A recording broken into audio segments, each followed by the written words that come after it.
Well,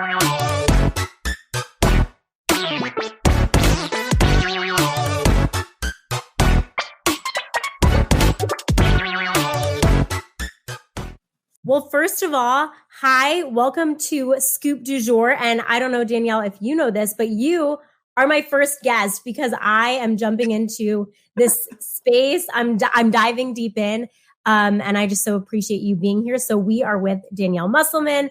So many people know you as a former sports anchor, as, of course, the wife of Arkansas head basketball coach Eric Musselman. I think I know you as a philanthropist, as a little fashionista. I want you to give like your elevator pitch of like who you are, what you are. Tell us a little bit about you for maybe folks who are listening, watching, who don't know you. Yeah, well, I think I've definitely mastered the transitionary life of a woman, if that makes any sense. Because I feel like I've lived like 4 different lives that are also so different. And so definitely I'm a former sports anchor. That was my passion at one time. I'm a mom and a wife, and I'm a philanthropist. But it's just so funny when I think about all the different things that I've been ahead of time when I was like auditioning and being in commercials. And, I was on an episode of CSI New Orleans once. You just never know what I'm going to be doing on any different day. Wait, that's like such a good fun fact. We were talking at work, like just good fun facts people have, an icebreaker. That's a good fun fact. CSI. Yes. Yes. And of course, forgot to throw in amazing mom. I think it was interesting. You said that was a passion of yours, was sports anchor. And I think that's an interesting tie-in to kind of like a little bit of where I'm at now too. Not to say it's not still a passion, but we kind of transitioned. It seems like this glitz and glamorous life. Take me a little bit through like maybe how you got out of that, why you transitioned out of that life of being a sports anchor. Yeah, I mean, it just got to the point, that the hours they're not a normal 9 to 5. And, often you're working weekends and early mornings and just all these different things, traveling. And I was doing all of those things. And it just got to a point where it really didn't work for my family. Eric had gotten into college basketball, and I had my daughter, Mariah. She was about 3.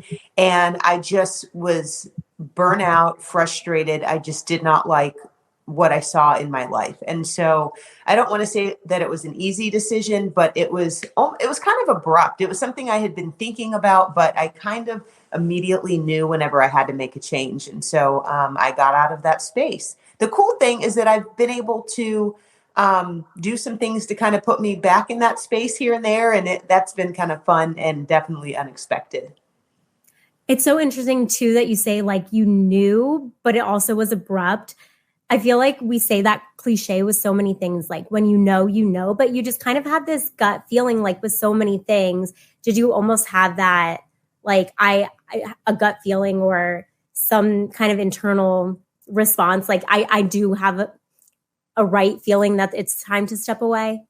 Yeah, absolutely. And then really for me, it was, I got to this point whenever I kind of realized, yes, your jobs appreciate you. They appreciate you and appreciate the work that you do. But anyone who leaves their job, guess what? Your job is going to be filled like next week, probably, by Friday.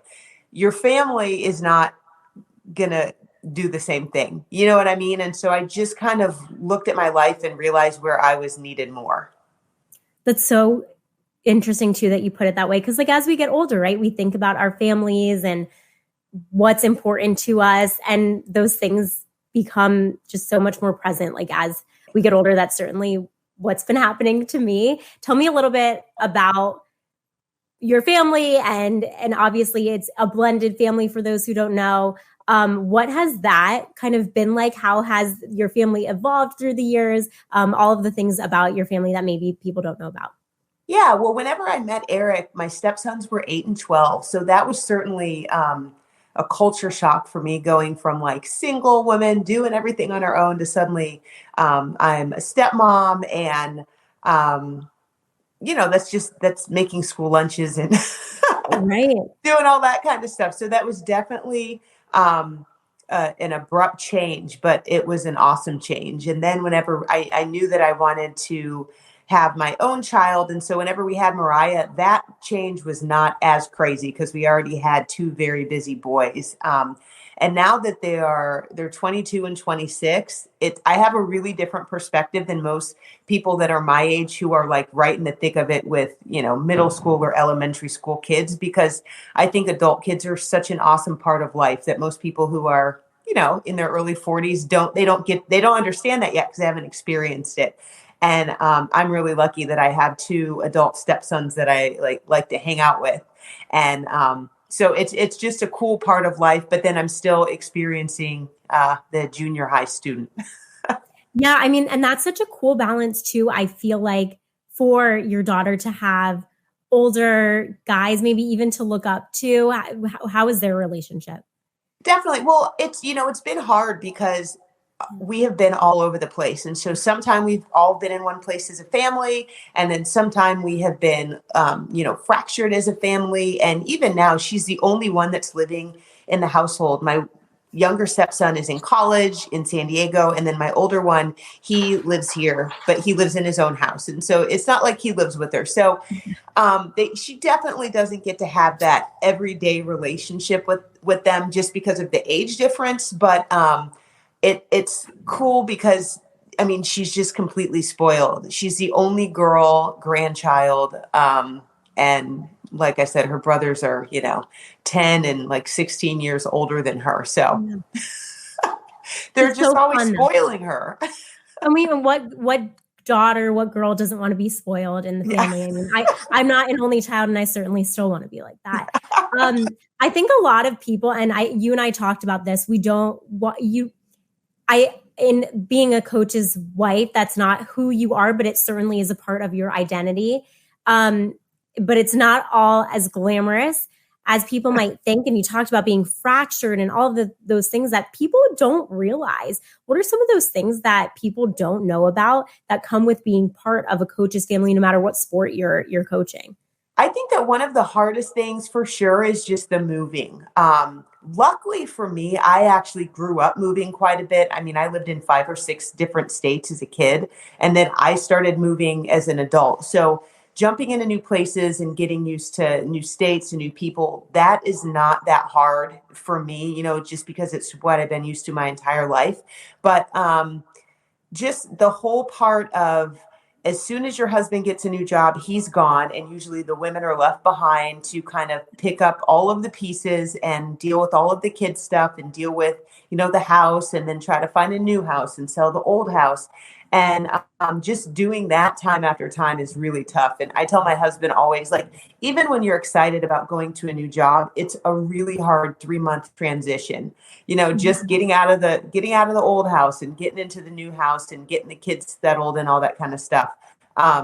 It's hard enough doing it one time. It's a lot harder when you're doing it like 6 times. So how many times have you done it with him so far? Let's see. Probably honestly about 5 or 6, because he started out in the NBA. It's now called the G League, but it was called the D League. And those were just 6-month seasons and 1-year contracts. So we would go somewhere for 6 months and then go back to the Bay to be with my stepsons and then go again for 6 months.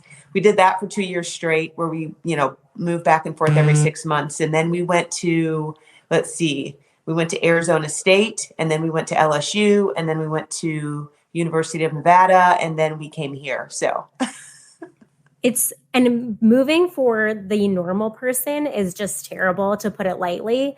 And then you add in not only that, but like probably the stress of, I can imagine, because I've interacted with your husband and many a coach, the stress of compiling a coaching staff and recruiting and figuring out all of those logistics. It can't be fun, and it's certainly not glamorous. And then what about like the added element of just them being on the road all the time? I think I read something about just like, y'all don't see each other often.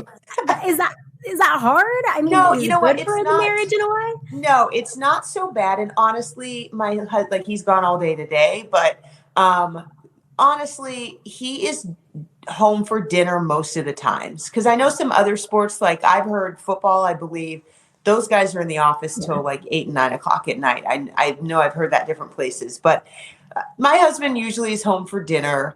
That's And so nice. the cool thing about you being at University of Arkansas is that they don't fly commercial. So he leaves the day before the game and then he comes home after the game. And so he's only gone for one night. And so it really is not that bad. I mean, I think it's no worse than just your average husband that travels for his job.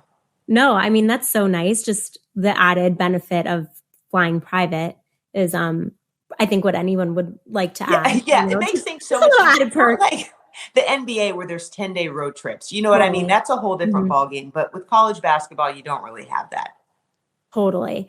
What about now being in a smaller place like Arkansas, um, or just no matter where you are, kind of living this life that's in the spotlight, if you will? How do you deal with that personally?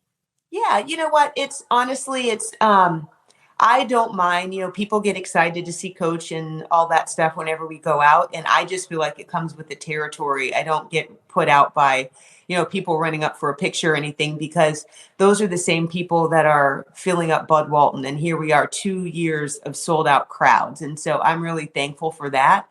All that being said, we probably don't have the social life that we would maybe if we were in a big city, just because it's hard to be private, in Northwest Yeah. Arkansas, and people get really excited to see coach. And so at the end of the day, sometime we're just like, maybe it's easier to stay home, which is not Yeah. that bad for me because I tell people I am actually a homebody. So I don't mind staying home a lot of the times. No, I totally feel that. Are there any things that you like to do to like decompress or like any guilty pleasures at home? Like I know for me, when I'm home, it's like housewives, Yes. chill, like I mean, bag of chips. Like Yeah.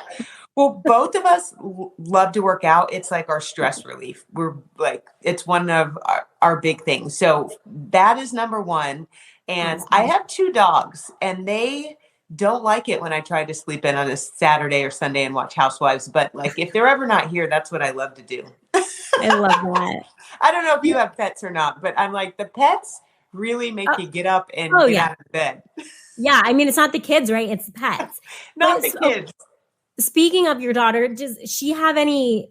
I'm not in trouble. I don't want to say, but is it especially in the age of social media? How is it dealing with like a parent and especially kind of two parents who are in the spotlight in the limelight? People are talking not only about who your parents are, but how their team is doing, how their job is. Is their job in jeopardy? How does your daughter deal with that, or how do you deal with it for her? Yeah, well, we definitely talk about it. Like, I don't hide anything from her. And so if it's anything that's going on or anything that's going to be said, I address it with her first before she goes and would hear anything at school. And I think she's kind of in a weird place where sometimes, she loves it and she is very proud of her dad. Sometimes she loves the spotlight that comes with that. But honestly, whenever it comes to being at school and stuff, I think that she just wants everyone to look at her like she's just a seventh grader, just like everybody else. And sometimes that doesn't always happen. And I think she sometimes gets a little bit frustrated with that, or maybe embarrassed. It's tough. She's 12. You're already going through all these other things, and then you add in having your dad as Eric Musselman to that. But Right. it's all good. She handles it, and I think that the cool things that she gets to experience and get to do are definitely worth the little bit of negative that comes with it. Totally. And that's such a good perspective too, just to be really open about it too. I feel like I'm not a parent, but just I had parents who talked to me about stuff. And I feel like that's the kind of parent I want to be. Like transparency, you said, is so important. And Yeah. I think you guys do that. I even remember like with the media and with your players, like it's just so important in anything in the workplace. When that's missing in any element, it's obvious. So I'm sure she really appreciates that. If not now, she eventually will. Yeah. Totally. What about anything that you have kind of given her like advice on or wish you could give her advice on in the future? Is there like a really good piece of advice you stand by as a mom? Yeah, it's just about being confident in yourself and really believing in yourself, and believing that you can do anything that you want to do. It's just something, I feel like it's a building block for anything that you want to end up going out there and doing, and like navigating relationships, navigating friendships, all of that kind of stuff. I just really want to instill confidence in her. And luckily, she is naturally a confident person. But I think as we go through life, we all take those little dings to our armor. And I just want her to be encouraged to fight those off. I love that. Did you ever experience that, especially as a sports anchor or even now, like people kind of hurt your confidence or say things about you or don't like anything that you're doing? Did you ever experience that or have a time Yeah. that your confidence was banged up?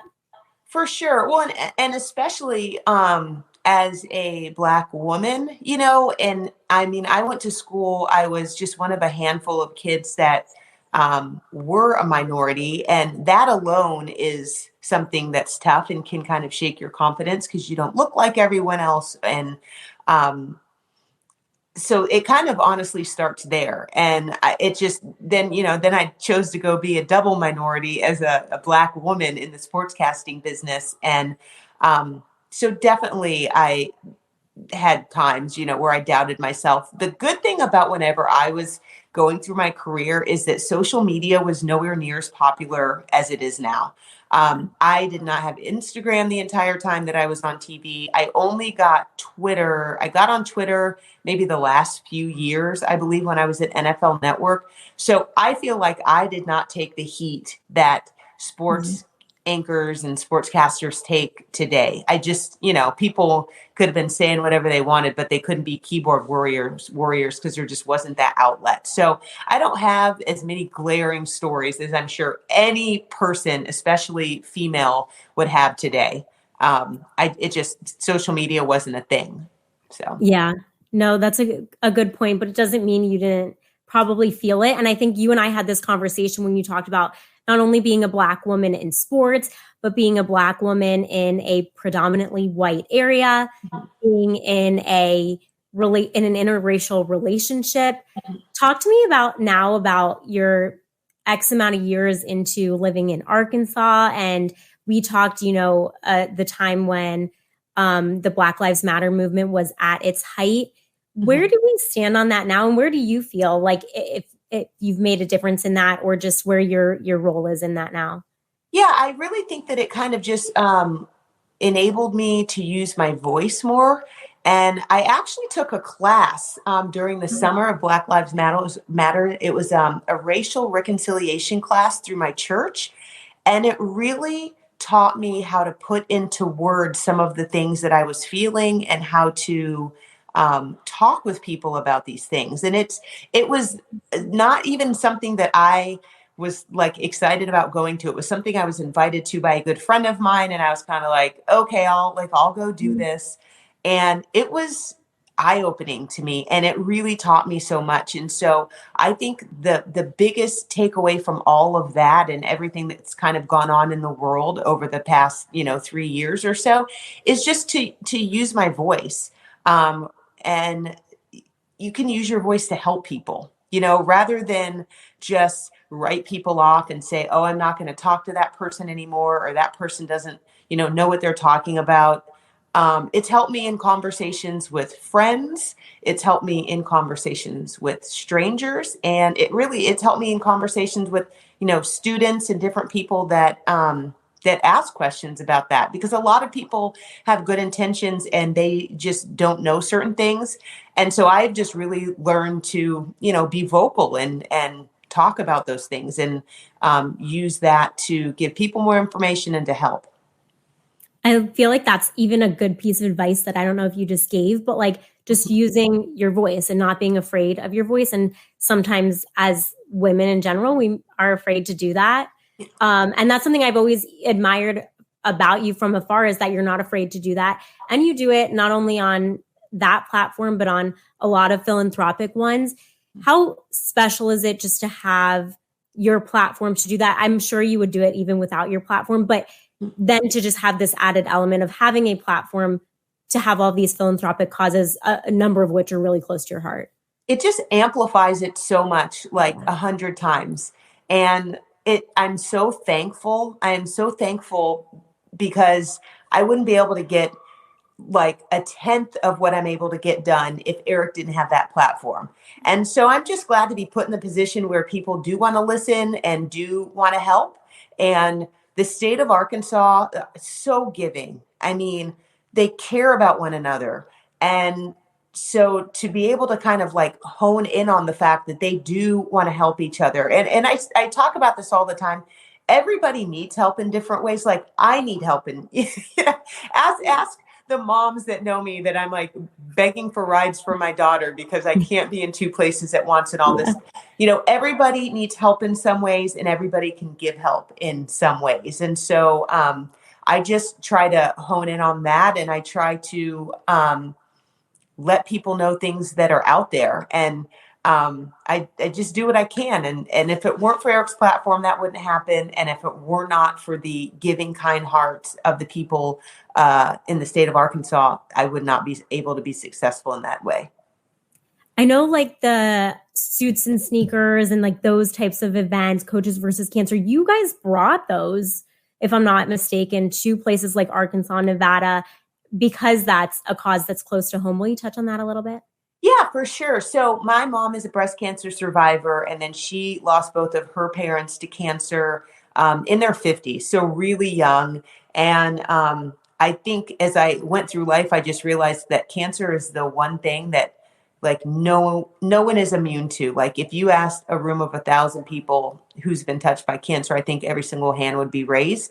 And so I got into it. I got into a suits and sneakers gala whenever we were in Reno. And it was good. It was not something that I created. We actually took the place of the coach that was there before and kind of just jumped into that.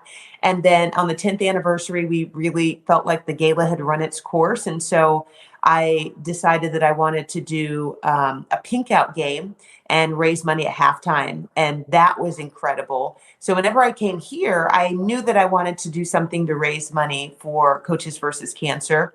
And so the very first year that I was here, I did an event just at my house. We called it a watch party. It was super fun. I swear there were like 80 people at my house. It was incredible. And we raised over $25,000. So it was really, I know, I still can't even believe it. And some amazing people certainly helped me. And then the next year was COVID. And so no one could do any events. And I came up with the idea to sell t-shirts. My neighbor here, they own Be Unlimited. They wanted to partner. They have been affected by cancer. So it's honestly something that I'm just so proud of because we really built this from the ground up and it's been so successful. That's so awesome. Like, and I know people know about that, but I feel like, I don't know if everyone knows all of the efforts and everything. And it's just so cool. Like, and to see something from the ground up, like that's just really awesome. What about the best piece of advice you've ever gotten? Kind of getting into a little bit of rapid fire questions. I know you talked about a lot of advice you're giving, but anything you've gotten that have stuck with you? Oh my goodness.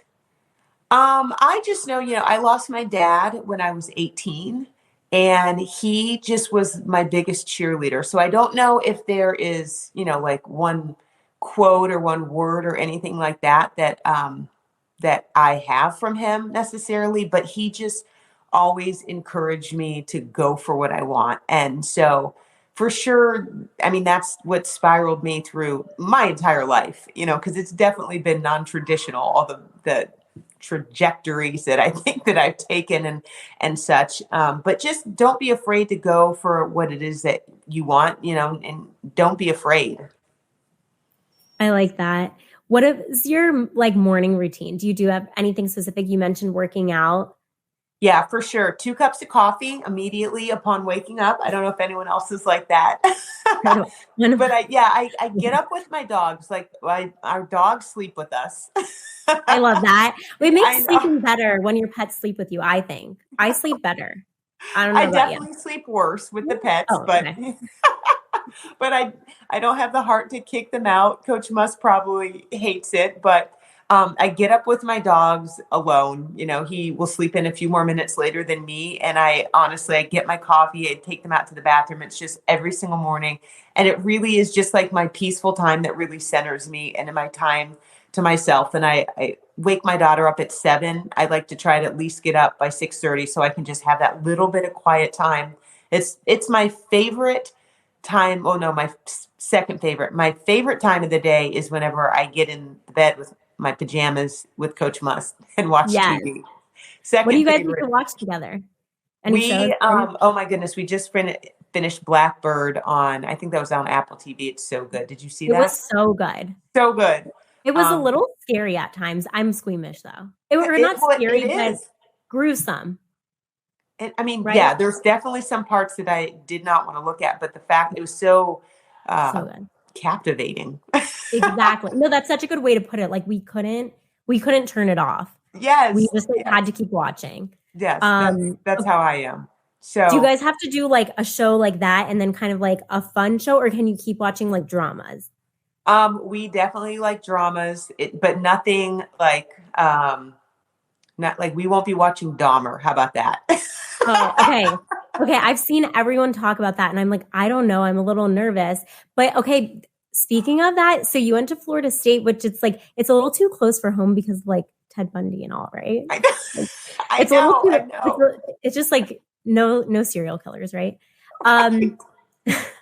Okay, so speaking of, you root for the Razorbacks, but like, can you be found, like, are you going to be always like rooting for the Noles? Like, do you just root for the team that you are like living there? No, I still definitely root for the Seminoles. I mean, we have not played. We played when we first moved here. We were playing Florida State in the College World Series. Yeah, that's right. That's right. Yeah. We played Florida State in the College World Series. And I remember it was literally the first week that we moved here. And my daughter had gone to surf camp in San Diego to hang out with my mother-in-law so that she didn't have to kind of be here through all of our like first week of transition. And we wanted to go so bad. My husband was like, I'm dying to go to this game. And then the day that the game was, my daughter was coming into town from San Diego. So I had such a dilemma. I'm like, do I just let her brother pick her up from the airport and hang out with her? Like, but you didn't go to the game, but still watched. I didn't go to the game. And I was so sad about that. No, but I'm a Razorback, you know what I mean? But generally they do. That was the only time that I think they've played each other since I've been here, since 2019. But that sounds right. Yeah, I root for the Noles as long as they're not playing the Razorbacks. It's easy since they're not in the SEC.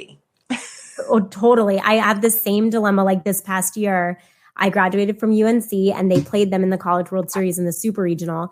And I was like, everyone's, favorite topic to tweet at me or whatever about, of course, they lost. And, from a journalism perspective, when you're covering Arkansas, sure, I want them to go on, but like, I will root for my team. Like I will root for the team that gave me my diploma. Like I'm, and from a sports broadcaster perspective, like we change who we're covering. Like, and don't get me wrong, I love Arkansas. I always want them to do well. It is such a special piece of my heart, but like, I'm not going to root for not the place where I got educated, Right. Right. And it's like, no matter what, that's always going to be your school, like no one can ever take that away from you. Yes. No. And that's I actually don't know if you know this, but I grew up a huge Gator fan. So I'll let it slide that you like Florida State. You went there. I understand. But it is a beautiful school and a beautiful place. And you know what? We love Florida. Yes. Okay. So you talked about you guys love like watching TV shows. Any other like guilty pleasures? Like I don't know, like end of the night, like do you guys snack? You're so healthy. Like can we ever find you like eating like chocolate chips, anything? We definitely have a gummy worm addiction. And to the point that like I just have to ban them from the house because we won't stop eating them. So that is certainly a guilty pleasure for like myself. The Trolley gummies, if you know one who works. I mean, it has to be Trolley. Yes. That's our favorite kind. So definitely that. But I mean, honestly, our days are so packed. I mean, I'm sure you understand it. When my daughter does competitive dance. So her schedule is crazy. So between that and Eric and myself, when we get home at the end of the day, we just want to chill. You know what I mean? And so it's not too much action. Right now we're watching Cobra Kai with my daughter. So that's kind of a thing we try to do before she goes to bed. But no, we're not that exciting. That's really fun. I want to wrap up with something at least I'm really curious about. And I think a lot of people will. You're quite the fashionista. Not only like your game day attire, but just always like you are so glam and gorgeous. And I just want to know, like, are we shopping for ourselves? Like, where do you get your inspiration? Where are you shopping? Like, tell me all the things. It's all online. I mean, I love clothes and I love handbags, and it just kind of is what it is. Luckily, what it is. Yeah. Luckily, my husband's fine with it because he does not spend a lot of money on clothes. So I'm good. He's fine with me spending money on clothes because he knows I don't know. It makes me happy and it makes me feel good about myself. And I feel like your clothes, let me think. I've heard someone say this before. Your clothes kind of tell a story about you, but when you enter a room before you ever even open your mouth. And so I've always thought about that. I'm like, yeah, people do kind of judge you by how you're put together. And so I don't know, I'm not working any office jobs or anything like that. So I certainly have like a sporty vibe. And especially since COVID, I mean, I'm in sneakers or something flat all of the time. So that's definitely my vibe. But I love clothes. What more can I say? I love that. Like I'm going to like write that quote down. Your clothes tell a story before you walk in the room, which is so true. Yeah. And so important, and how incredible to have a husband that supports. Yes. If anyone is listening in the apartment, significant others that support shopping addictions. No, amazing. Because, and you know what? They wear like athletic clothes all the time. And your husband's luckily is provided by the university. So yeah, his is all free. So I'm like, your clothes are all free. So there's more money left over from my clothes. I love it. I love it. But obviously, you know, we have to add it's always what's in the inside, but it's nice to have the outside. Yes, absolutely. Too. Absolutely. I think my mom would be remiss if I didn't add that, because, you know, look good, feel good, but you have to be really pretty on the inside. All that being said, I mean, you know, I'm not dressing up 7 days a week. Clearly, if anyone saw me today at Whole Foods, no, you didn't. You actually didn't see me there. They would know. I don't do that 7 days a week. Did you ever get, when you were a sport and you were national, so it was probably a little different. You probably get it now too. I would like be working in Greenville or Fayetteville, and people be like, "You look a little different in person." And I know what they meant was that I didn't have all the makeup on, or the other thing was, you're a lot shorter in person. I'm like, well, yeah. would get both of those. And when we were talking a little bit about confidence, that was one thing when I was in my early 20s, first job, that really used to kind of like hurt my feelings and bother me. And so I would not want to go anywhere without makeup and here I was 22 years old with, you know, probably the most perfect skin, and that totally didn't matter. But like you see me now, I have not a drop of makeup on, and that's how I roll. But it comes with time where you're just like, this is how I am. Mm-hmm. Sometimes I look like this and sometimes I look like this, and, you know, you got to love me either way. Exactly. And, you know, I mean, you have amazing skin. So next time we'll do taller, shorter thing. I was going to say, this is funny. Whenever I just went to go do some work in DC, and I would meet all the people, and they said, "We thought you were like 6'2", because they saw pictures of me with Eric all the time. And so they thought I was really tall. How tall are you? Okay, still tall, but still no, that's tall, actually so funny. Isn't that funny? They're like, "You're shorter than I thought you were." And I was like, "What do you mean?" And so most of the shoe wardrobe is flats just for comfort, or for like. It's totally a comfort thing. Mus doesn't care if I wear heels or if I don't wear heels. But how tall are you? I'm 5 foot. So I was always in heels. You're always in heels. When you're taller, it's just not something that you feel like you have to be in. Totally. And so I've never been a big heels person. And then when you have kids, you're like running around, and I mean, some people can swing it, but that was when I pretty much started to hang them up. Yep. I'm starting to too. Now I'm like, you know, downtown Chicago, I'm like, I don't even know how you could own a pair of heels. It's like, it's crazy. But now I'm like, you know, definitely more into the streetwear. Yes. Which so is popular now. It's in style. Yeah, exactly. You get the one trend. Yeah. But everything was like heels and the dresses, you know, like the typical anchor style. And I got rid of so much, but I have a lot more to donate. Yeah. So, you know, hopefully have a place for that. Because, you have to have like all those colors and. Oh, I know. I still have some dresses that I wore that I just can't part with. I'm like, I'm still going to just hang on to these. Who knows? Who knows when somebody might call me? No, somebody might call, or there's just like some kind of, I wore this for this event. Oh, I have a dress. I mean, it's one of my favorites anyways, but I know the dress I wore when you guys had the introductory press conference. It's a dress I had before anyways, but I just know what dress it was. Like I know what dress I wore to certain things.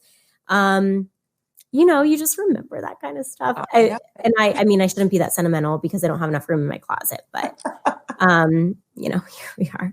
It's hard. I know. We could have bigger problems.